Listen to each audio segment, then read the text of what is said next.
Jean 6, à partir du verset 51. Je commence au verset 51. Après avoir multiplié les pains, Jésus disait à la foule, « Moi, je suis le pain vivant qui est descendu du ciel. Si quelqu'un mange de ce pain, il vivra éternellement. Le pain que je donnerai, c'est ma chair, donnée pour que le monde ait la vie. » Les Juifs discutaient entre eux comment cet homme-là peut-il nous donner sa chair à manger. Jésus leur dit alors, « Amen, amen, je vous le dis, si vous ne mangez pas la chair du Fils de l'homme, si vous ne buvez pas son sang, vous n'aurez pas la vie en vous. » Verset 55. « En effet, ma chair est la vraie nourriture, et mon sang est la vraie boisson.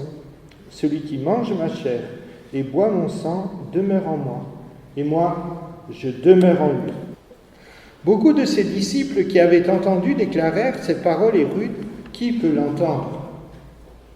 Jésus savait en lui-même que ses disciples récriminaient à son sujet. Il leur dit « Cela vous scandalise ? Et quand vous verrez le Fils de l'homme monter là où il était auparavant, c'est l'Esprit qui fait vivre. La chair n'est capable de rien. Les paroles que je vous ai dites sont esprit et elles sont vie. Mais il y en a parmi vous qui ne croient pas. » Jésus savait en effet depuis le commencement quels étaient ceux qui ne croyaient pas et même qui était celui qui le livrerait. À partir du verset 66 maintenant. À partir de ce moment-là, beaucoup de ses disciples s'en retournèrent et cessèrent de l'accompagner. Alors Jésus dit aux 12, « Voulez-vous partir vous aussi ?» Simon-Pierre lui répondit, « Seigneur, à qui irions-nous ? Tu as les paroles de la vie éternelle. Quant à nous, nous croyons et nous savons que tu es le Saint de Dieu. » Alors jusqu'ici les lectures. Jésus a multiplié le vin à Cana. Il a multiplié le pain pour la foule. Et les Juifs demandent encore, « Quelle œuvre fais-tu pour que nous croyions en toi ?» Moïse, lui, nous a donné la manne. Et Jésus répond, « Je suis le pain qui vient du ciel. » Mais les Juifs récriminent et Jésus en rajoute, « Amen, amen, je vous le dis, si vous ne mangez pas la chair du Fils, si vous ne buvez pas son sang, et encore il en ajoute, en effet ma chair est la vraie nourriture, mon sang la vraie boisson. » Alors il n'est pas question ici d'anthropophagie. Jésus dit aussi, je suis la porte, et ce n'est pas une porte, c'est un langage imagé. On dit bien aussi, il boit ou elle, littéralement, toutes ces paroles. Mais il y a là un premier accroc parmi les disciples. Beaucoup déclarèrent, ce qu'il dit là est intolérable. On ne peut pas continuer comme ça. Et à partir de là, beaucoup s'en vont. On espère souvent une église parfaite, sans difficulté. Mais dès à l'origine, il y a des défections. Jésus sait en lui-même que ses propres disciples récriminent. Et ça, c'est un mystère, car Jésus savait depuis le commencement ceux qui croient et même celui qui le livrerait. Il y en a même qui partent. Horreur, malheur, Jésus troublé les retient-il ? Quand il y a des démissions dans l'Église, horreur, c'est terrible, Jésus les retient-il ? Au contraire, alors Jésus dit aux 12, le petit noyau qui reste, « Voulez-vous partir vous aussi ? Voulez-vous » Jésus n'abaisse pas les exigences divines, il est prêt à les expliquer, à les commenter, mais il ne les rabaisse pas. Nous voici à la fin du discours sur le pain venu du ciel, et l'heure est à la décision. C'est la même chose lorsque Paul parle. Il n'y a pas d'échappatoire. Soit c'est oui, soit c'est non. Soit tu veux de ce pain-là, soit tu n'en veux pas. Paul est courageux devant le roi Agrippa. Et le roi Agrippa répond, « Veux-tu que nous aussi, nous fassions chrétiens ?» Plût à Dieu, et cela lui plaît, que lorsque nous avons fini de parler, les gens soient face à ce choix-là. Oui avec Dieu, non sans lui. Voulez-vous ? Jésus laisse la liberté. Voulez-vous ? La foi n'est pas comme un héritage automatique qui se passe de parents à enfants. Parfois, les enfants rejettent la foi de leurs parents. Mais croire, c'est choisir. Choisir pas n'importe quoi, pas une religion seulement. Choisir de suivre Jésus-Christ. Et ne pas choisir, c'est choisir aussi. C'est choisir de se passer de lui. Alors Simon-Pierre a cette merveilleuse réponse, « Seigneur, à qui irions-nous ? Tu as les paroles de la vie éternelle. » Depuis les origines de la vie est un don, un rendez-vous. À qui irions-nous ? Nous vivons dans un monde dur, très dur. Peut-être le prix de la nourriture, ce n'est pas le plus cher en France, mais il y a tous les à côté. Quand on a payé les assurances, les mutuelles, les impôts et tout le reste. À la sueur de ton front, le pain. Le pain de Dieu, lui, nous permet d'aller de l'avant. Mais si on se passe de Dieu, alors on va mal se nourrir. On appelle ça la malbouffe. La mauvaise, quelqu'un a dit, la mauvaise nourriture fait grossir et le pain de vie fait grandir. Il fait avancer. C'est l'Esprit de Dieu qui fait vivre. La chair n'est capable de rien. Qu'est-ce que cela veut dire ?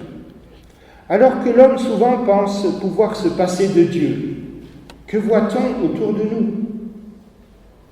Beaucoup d'injustices. On le voit dès qu'on allume le poste de télé, qu'on allume la radio. Beaucoup d'injustices. Des gens plus pauvres, des gens plus riches, des écarts qui se creusent entre les pays, entre les peuples, des assurances pour se protéger toujours plus chères. Les hommes croient en la science, le seul absolu, remplacerait Dieu. Par exemple, on a eu la Covid en France et dans d'autres pays, et on nous a dit qu'il faut croire en la science. On nous a dit aussi le port du masque est inutile au début. Alors j'accuse pas la science. Mais quel discours on nous tient parfois. Il faut être prudent. Quand on nous dit il n'y a que la science, vous devez obéir. Quel discours on nous tient parfois. Seigneur, dit Pierre, à qui irions-nous ? Quant à nous, c'est intéressant de regarder le verbe dans le grec.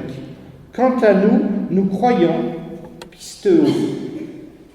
Et nous connaissons, ginosko, que tu es le Saint de Dieu. Pisteo, c'est croire, nous croyons. Et ginosko, c'est la connaissance pratique. Parce qu'on pourrait dire, il se répète, nous croyons et nous croyons. Mais en grec, il y a un changement dans le verbe, nous croyons, et nous avons une connaissance pratique que tu es l'envoyé de Dieu. Ainsi, la foi n'est pas un savoir uniquement, une adhésion, une bonne foi pour toutes, mais c'est une relation. La foi est une connaissance pratique, une mise en route, une suivance. Voulez-vous partir ? Ainsi, un chrétien est forcément en route avec son Seigneur, côte à côte. Les hommes voulaient faire de Jésus le roi pour être délivrés du souci du quotidien. Il nous donne chaque jour le pain, pas besoin de se casser la tête. Mais non, ça ne se passe pas comme ça. Donne-nous aujourd'hui le pain de ce jour. C'est comme la manne dans le désert. Pas après pas, le Seigneur nous donne en petite quantité ce que nous pouvons digérer. Ce que représente la scène aussi, du point de vue symbolique. Un peu de pain, quelque chose que je peux digérer pour avancer, quelque chose que je peux comprendre, à appliquer jour après jour. À chaque jour suffit sa peine. Voulez-vous partir ? Il y a là une belle image. Dieu nous voit en marche vers le ciel, même si nous sommes couchés, en marche vers le ciel. Atteints par la maladie ou par d'autres maux, nous sommes en marche vers la maison du Père. Il y a un chant qui le dit, nous marchons ensemble vers ce beau pays, vers le paradis, mais oui, le Seigneur est bon. Si quelqu'un ne mange pas ma chair et ne boit mon sang, comment comprendre ? Premier abord, ces paroles nous heurtent, encore aujourd'hui. Manger et boire revient à reconnaître que j'ai besoin de son sacrifice. On m'a demandé d'écrire des agréments pour des baptêmes lors de l'Assemblée du désert. Et c'était l'occasion pour moi de témoigner. J'ai reçu des personnes qui voulaient être baptisées à l'Assemblée du désert. Et j'aurais dit, voilà le sens de la vie chrétienne et le sens du baptême. Qu'est-ce que c'est en fait, puisque vous voulez être baptisé? Il y a une maman, j'ai parlé avec elle de la fin de l'après-midi jusqu'à la tombée de la nuit. Et encore on discutait, et encore on discutait. Je parlais du jugement dernier, parce que les gens ne savent pas que Dieu n'est pas heureux de ce qui se passe dans le monde, de tout le mal qui se fait, et qu'il y aura un jugement dernier. Et je disais, voilà, quel est le problème pour Dieu? Il voudrait sauver des hommes, il voudrait sauver tous les hommes, et comme tous les hommes ne veulent pas, il voudrait sauver des hommes. Comment faire? Tel est le problème pour Dieu, la question. Et voilà l'idée formidable, idée divine de notre Seigneur Jésus, de notre Seigneur Dieu. Jésus, le seul juste, meurt à ma place sur la croix. Oui, c'est formidable parce qu'il n'y aura pas de protestation au ciel. Lorsque j'arriverai au ciel, les gens diront pourquoi Joël et pas, c'est mon prénom, pourquoi Joël et pas moi? Joël a fait le mal, et je vous le confirme, je n'ai pas toujours fait le bien. Joël aussi a fait le mal, pourquoi lui et pas moi? Et Jésus dira, mais Joël, je le connais. La foi, elle repose uniquement sur ce critère, pas la perfection en soi, pas les vertus, pas mes capacités à monter vers le ciel. Et je disais à ces personnes qui demandaient le baptême, la particularité de la foi chrétienne, c'est pas l'homme qui monte vers Dieu, c'est Dieu qui vient vers l'homme. Et le seul vrai critère, c'est que, un, je me reconnais pécheur, je ne fais pas toujours le bien, et deux, j'accepte Jésus-Christ comme mon sauveur, et je suis en marche avec lui, parce que je veux connaître un tel sauveur. Manger et boire, c'est croire que j'ai besoin de lui. Manger son pain, c'est vivre de sa vie. Tout cela rappelle, bien sûr, la Sainte Seine dont je parlais tout à l'heure. Elle préfigure le repas des noces éternelles. La Seine, on dit la communion, on dit aussi communier à la nature, s'identifier à la vie du Christ, à son passage par la mort et la vie. La Seine, un rappel pour que jamais nous oublions que nous vivons de sa vie. En tant qu'homme, nous pouvions le contempler, Jésus-Christ. En tant que Saint-Esprit, nous le recevons à l'intérieur. Alors, il y a des catholiques qui prient pour que le pain soit transformé en corps du Christ. Et Jean Calvin dit, nous aussi nous prions au moment de la scène, et non pas pour que le Saint-Esprit transforme le pain, mais pour que le Saint-Esprit transforme le cœur. En tant qu'homme, Jésus, nous pouvions le contempler extérieurement. En tant qu'esprit, nous pouvons le recevoir à l'intérieur. Manger Jésus, oui, avec lui. Sinon, sans lui, je reste sans force. Sans le Christ, arbre qui dessèche, fleurs qui fanent, herbe qui jaunit, sol qui durcit. Comme la nourriture terrestre nous communique de l'énergie, vivre de Dieu, et pas seulement le dimanche. Tout le temps. Maintenant, il y a un autre enseignement. Il y a un autre enseignement dans ce texte, et puis on pourra en tirer plusieurs, mais j'en ai gardé deux.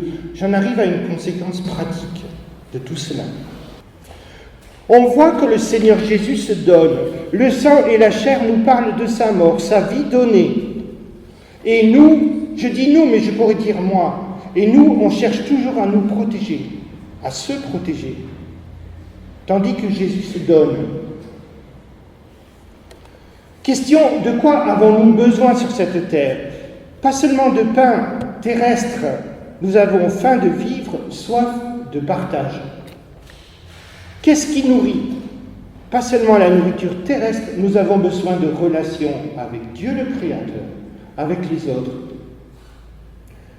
Et je rappelle ici la vocation chrétienne et la joie du chrétien, parce que j'ai découvert cela il n'y a pas très longtemps, puis il y a des choses qu'on sait, mais en le disant, on peut développer mieux sa pensée, et voilà qu'une pensée émerge tout à coup. La joie du chrétien, c'est de vivre de Dieu et de le partager. Après, on s'endort en paix. On remercie Dieu pour ces bonnes rencontres. On a pu parler du Seigneur. On a été présent avec le Seigneur au milieu des autres. Comme un enfant qui a couru tout l'après-midi, qui a rencontré du monde, qui a joué, on peut se reposer en paix. Le soir venu, c'est aussi une image de la fin de nos jours.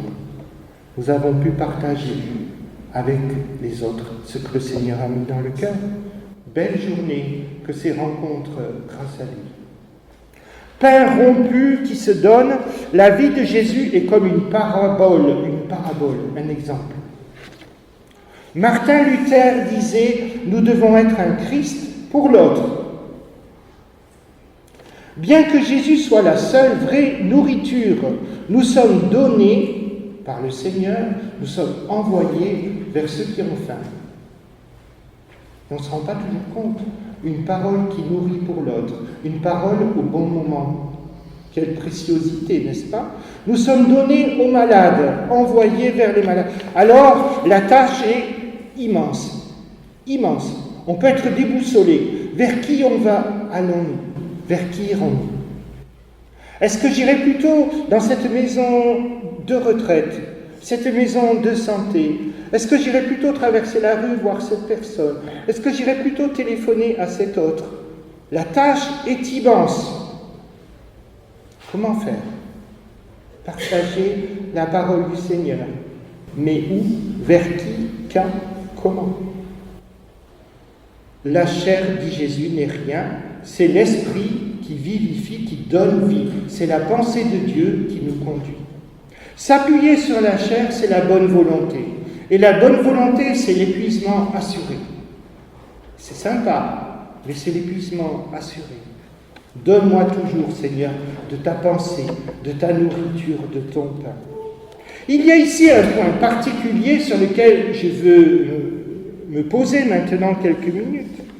Se donner à manger, être envoyé par le Seigneur, se donner à manger, c'est une image. Ça veut dire aussi être faible. Jésus a accepté d'être faible. Ça veut dire ne pas avoir peur des autres. Passer la porte d'une maison, aller voir les autres.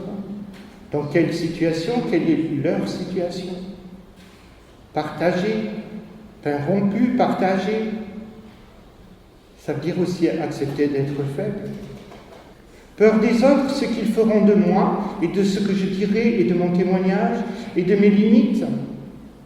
Partager, c'est le Seigneur qui nous envoie.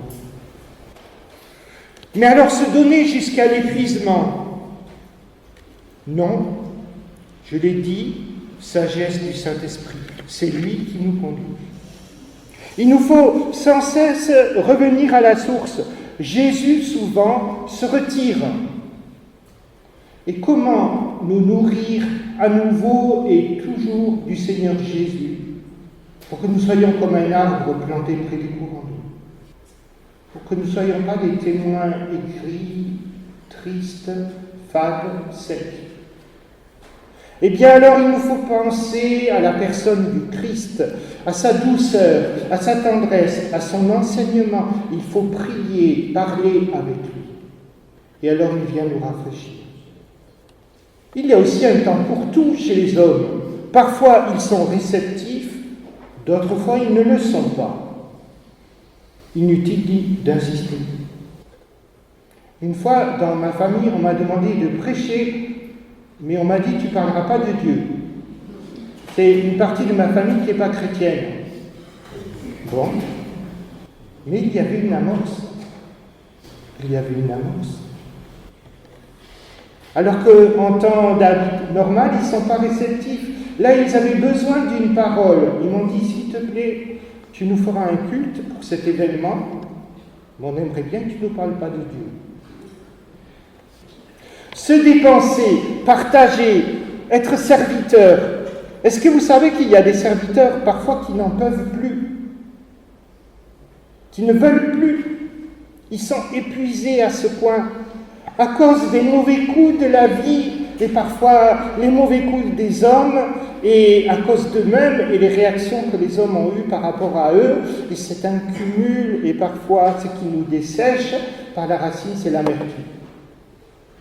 Mais ce qui est passé est passé. Le Seigneur veut nous nourrir, et nous aide à voir autrement, à voir les choses différemment, à avoir un cœur de nouveau ouvert, grâce à lui. Je peux vous donner un exemple. C'est mécanique. J'avais ma voiture qui tirait sur la gauche. Vous savez, je tiens le volant à droite, elle part à gauche. Alors j'ai dit au mécano, elle part à gauche. Alors il a dit non, c'est pas vrai. Je vais vous montrer. Il roulait à 30 km/h et ça partait pas à gauche. Alors j'ai dit sortez, moi je me mets au volant, j'accélère. Vous, je me trouve en face avec les voitures qui arrivent devant. Il m'a dit arrêtez, elle part à gauche. Bien, ce garagiste, j'ai toujours gardé des relations avec lui. Quelque temps après, parce que j'ai besoin d'un garagiste, je suis retourné le voir, il m'a dit c'est passé ça, c'est passé. On n'en parle plus. C'est passé. Alors vous avez le cas, j'en parlais de Élie le prophète. Élie, il ne voulait plus avancer. C'est le plus grand des prophètes avec Moïse, il ne voulait plus avancer. Il était sec. Sec comme l'été. Après ce grand défi sur le mont Carmel, et l'ange vient à plusieurs reprises pour lui donner goût à la vie, pour le réalimenter. La patience de Dieu, la caresse du vent à l'intérieur du rocher, le souffle léger sur le visage, comme on apprécie sous un arbre pendant l'été. Quelqu'un a dit, c'est un catholique, parce qu'il faut se servir de tout ce qui est bon, partout où on le trouve. C'est qu'un catholique, je ne sais pas qui, je ne me rappelle pas, qui a dit, en parlant du verbe, du mot de la tendresse de Dieu, de l'expression la tendresse de Dieu, a dit, laisse-toi tendresser par le Seigneur. Sinon, tu seras un fruit sec, tu ne peux plus rien donner.